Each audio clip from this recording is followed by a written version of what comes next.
Hello all you magnificent people, Durbo the Magnificent here, and today we're finally going to be playing Master Mode in Journey's End. Yeah, super hyped for this. So real quick, this is gonna be done post-commentary style, cause I tried to record this and my mic cut out after 12 minutes, so it was, you know, there's 2 hours of footage and only 12 minutes of commentary. I couldn't really do that, so I'm doing it post-commentary style. And yeah, here's me making my character and stuff like that. Real quick, I changed the sprite on one of the shirts to look like the Black Mesa logo, and that's it. So that's what you're gonna see here in just a sec. Super hyped for this. I had a really good time with this episode. That's a lie. It was hell. But you'll see. But yeah, throughout this entire episode, I'm probably going to be taking a leaf out of Jez's book, the YouTuber Jez, for his Nutshell series. And by leaf out of his book, or page out of his book, whatever I said, I mean the entire book. I'm just going to steal his entire gimmick. So anyway, let's get into this. We start off our journey in the way that we usually do, which is to create a world. We're going to be doing it in Master Mode and Large and on the Crimson, because I want to try the newly buffed Brain of Confusion. Apparently it does some really interesting things. Next up, we have to create a name, and we get such wonderful names as the Hideout of Garlic Bread, and who could forget the Obnoxious Canal of Legs? But how could we forget the wonderful State of Feces? After that, the game gives us a friendly suggestion to play in Hardcore Mode with YOLO Canyon, but we know that'll never happen. A few clicks later, and the game decides to hit us with the cheap dimension of sadness. Perhaps a grim reminder of what's to come. Scandalous image. With that out of the way, we decide to land on the Wonderful Tunnel of Hurt, a fitting name. We enter the world with a glow of optimism in our eyes as Bradley the guide struts around admiring the new sprites, and I do so as well. I, in fact, zoom in a little bit just to look at the swaying of the grass. It's wonderful, really. Look at it sway.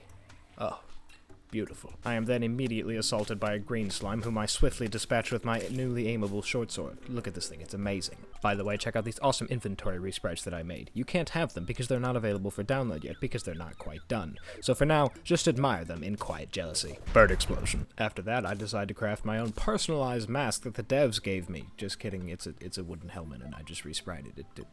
I'll never get an item in the game at this point. It's quite sad. Building time! Check out this cool new music that plays in space in daytime. It's pretty cool, yeah?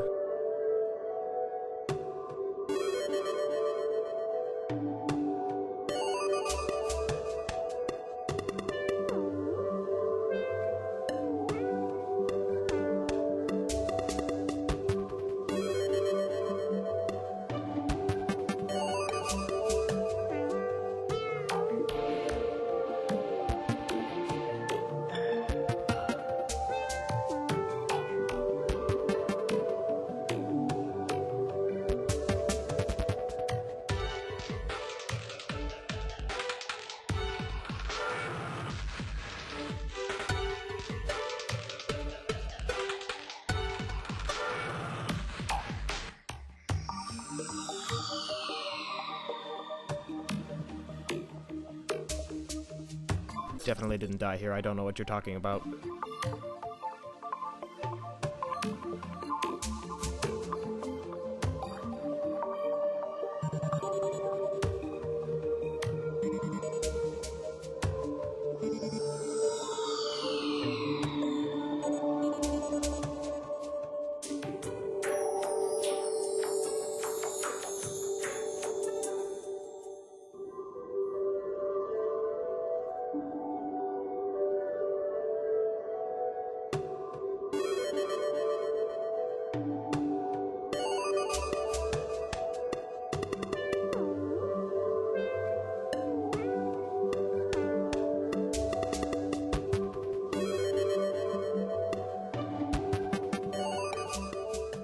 And with that, the placeholder house is finished. I tried to use as many strategies from Chaos's videos as possible, but I'm still quite incompetent at building. Trust me, this will look much better in the next episode. Time to go mining. Gee, I love the fact that the copper pickaxe that you spawn with has -1 range. It's so good. It doesn't make this a painful experience at all. God, this is just wonderful. I love this game so... Inside the first wooden chest of the run, I find a blowpipe. This ranger playthrough was meant to be. A zombie comes along and tries to offer me a torch, although he just won't let go of it. Just give me the torch, thank you. Did you know there's owls in this game? Look at him. He's just a wonderful little plump round boy. Look, he's so great. My diligent observation pays off when I find the first trap of the run. These definitely won't end up killing me later, trust me. Hey look, tungsten, that's pretty cool. Two slimes whom I've lovingly named Ketchup and Mustard come along to assault me, but don't worry, I'm really... Time for an upgrade. I decide to make myself a tungsten bow, and the game decides to bless me with the hasty prefix. This will help me out quite a lot in the future. Picnic tables are a thing now, so I decide to make one and plop it down. I then decide to craft a whole bunch of fences and make myself a nice pretty little backyard. Isn't that fun? I decide to test out my new weaponry on the enemy that first took my life in this playthrough. The purple slime. Revenge is sweet. I then stumble upon an oasis, one of the new microbiomes added to the game, at the bottom of which is the corpse of a cow. How he got down here and how he drowned, I'll never know. What a legend. Upon further exploration of the world, I quickly get distracted by a hole in the ground. This can only go well for me. Well, would you look at that, there's some more tungsten. Oh wow, and even more tungsten. What an exciting world we live in. The game tries to pull one over on me with a giant plunger attached to an explosive, but I'm just too much of a pro gamer for it. Enemies are really tanky in Master Mode. Take this mother slime for example. It takes approximately 14 billion arrows to kill, and then it spawns babies, and then a skeleton and bat join in. What a wonderful time this is going to be. Hey look, Mustard's back. In an attempt to outplay the group of enemies below me, I create what I think is a safe space with a rope attached to some copper. This skeleton is way too smart. Enough of the underground. 'Tis a silly place. We will explore the left of the world now. There's another oasis on this side, but no cow corpse. I guess that was a one-time thing. Even though vultures got a visual overhaul, they're still demons of the sky, and one nearly takes my life. Not sure why so many people end up dying of dehydration in deserts. There's literally an oasis in every single one. Just drink the water. I eventually reach the Crimson and decide, no, that's not going to happen. So I decide to head back home, but there's zombies. Lots of them. 2 of them. 3 of them. Some of them have torches. There's also an eyeball. Just gotta get past this one zombie in the water. I'm sure that shouldn't be too much trouble. Oh, look at that. A wild DJ Jazzy Jeff appears and tries to make an attempt on my life. Thankfully for me, he's really, really bad at his job. Should have stuck to making music. The dastardly slime duo Mustard and Ketchup are back to end my life. Luckily, this time, I make it out with a whopping 6 health. Good lord, these slimes are strong. I stumble upon a new curio from the update, a gem tree. Look at that, it's so beautiful, and it's gone. Isn't nature wonderful? I decide to risk drowning just to obtain some platinum. The lengths I'll go to for loot know no bounds. Another situation with skeletons and rope, but this time around I try the strategy of dive into a black slime and take a whole bunch of damage. It doesn't go very well, but I'm still alive, so I see this as an absolute win. Damn. I try exploring the world again, but this time it's nighttime. Pro tip, you can't jump over zombies anymore, they're too smart. Thankfully, the Master Mode respawn timer took the entire night, so now it's daytime and I can explore in peace. Once more, at the oasis I find myself in a daring duel with an antlion. A legendary fight. At this point, the wind picks up and some new music kicks in, and at this point in the video, I took a lot of time to go over the fact that I really am not a huge fan of this song, but here I'll just mention, I'm not a huge fan of this song. I reach the snow biome, and I'm quickly reminded that Calamity spoils us by removing the chilled debuff. How I missed that mod. I find a log that I'm pretty sure has something to do with fairies, so I bash it open with an axe and I'm rewarded with 19 wood. This was not worth it. For some reason, Redigit with all his power sought to give life to dandelions and make them angry. I quickly dispatch it, and... well, that's it. I'm not really sure why that was there. I really enjoy the fact that the living room trees grow so close together now and are actually interconnected. That's really cool. What's inside this chest, you ask? Oh, it's another guide to plant fiber. Fantastic. I'll just put that next to the other one I found earlier. That's okay. We can get some living wood wand and perhaps a living leaf. Oh, it's just another guide to plant fiber. God damn it, Reddit. Why have you done this to me? Balloon slimes are a thing now, and honestly, they're really adorable, but the balloon doesn't exactly add much to their combat prowess. I take a quick dive into the dungeon to try and find a cheeky water bolt, but immediately lose my nerve and scurry out with my tail between my legs. I'm not a furry, I swear. At this point, I'm nearing the ocean, and I'm quite excited because I've heard they've added some new variations to them. But a goblin scout appears and tries to take me down. I call him an idiot for falling into a hole, but very quickly I figure out that I'm, in fact, the idiot in this situation. Back at home, I try and give myself some more defense with a tungsten helmet, although honestly this probably won't help much. Whilst mining, Redigit puts a pool of water in front of me to slow down my efforts. It takes me another minute or 2 to get around this, but at least that's out of the way. God damn it, Redigit. I'm finally past the water and I find another cave to explore. Dear God, a piranha bit my toe off and nearly killed me in one hit. Can we just delete bats from the game at this point? I mean, seriously. A skeleton approaches from behind and I try and escape. I notice the trap and decide that it will not kill me this time around. Here we go. And it almost kills me. Thankfully, I managed to get the heal off in time, and the poison doesn't kill me. This is a tight spot. I then look up and notice that the poison has quite a lot of duration left, so I need to get down to that golden chest as fast as possible and loot it before I die. Oh, good, an extractinator. Cool, that's really great. This was all worth it. I somehow managed to escape the clutches of poison by, I don't know, holding my breath or something.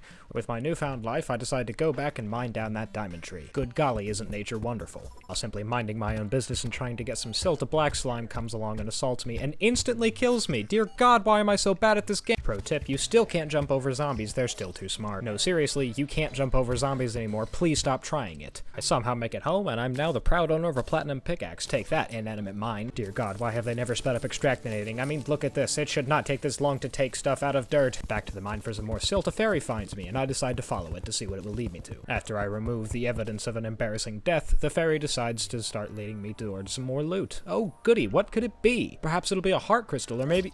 Yes, that was in fact the dart trap that I told myself I would never get killed by. Let's not talk about it. I discover a full pool of water, and slimes, and, well, a bat, and underneath is a golden chest, but what appears to be several dart traps. This piques my interest. After finally persuading all the slimes to leave, I go down and disarm all of the dart traps and discover some explosives underneath as well. There was also a boulder trap above, but that's fine. All the traps are disarmed now, and I can take the loot and oh dear God, another- It's fine. It missed. It's fine. We're good. Now we have a magic mirror. Hooray! I can finally escape dangerous situations. I'm sure I'll remember to use that every single time I need to. Another chest. Please be boots. Please be boots. Please be boots. Boots, boots, boots, boots, boots, boots, boots, boots, boots. Reddit, why have you done this to me? Riding a minecart leads me to a water chest. How interesting. Inside, we finally get our first taste of that sweet, sweet 1.4 loot. An inner tube that allows us to float on top of water, and a sandcastle bucket, which allows us to place sandcastles. Both of these items are seriously cool. I'm actually really happy I found these. While nearly drowning to get some silt, a bat attacks me, and I show off my incredible FPS skill by just missing every single goddamn arrow I possibly fire at this bat, but that's fine. A skeleton then comes along like a hunter in Crucible and decides to steal the kill of the low-health target that the bat left behind.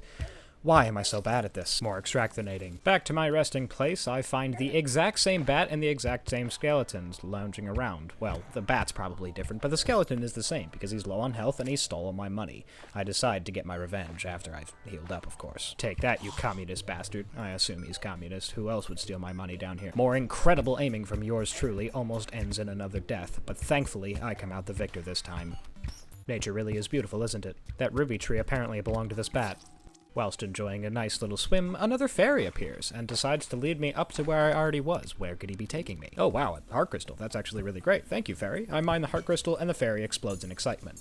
Take that, you bastard. Haha, get it. Got him. Despite my previous ineptitude at aiming, I somehow managed to snipe this bat 4 times in a row in complete darkness. I'm just that good. I feel like now would be a nice time to mention that mushroom biomes are now incredibly large and incredibly beautiful. I really like these things. Good lord, just look at that. They're huge. How'd they get so big? Reddit, thank you. This is such a good change. I love this. Wonderful. Fantastic. I decided to make an actual good tactical decision for once and swap over to jester arrows to take on this horde of spores, skeletons, and mama slimes. For some reason, this actually goes well. It's really weird.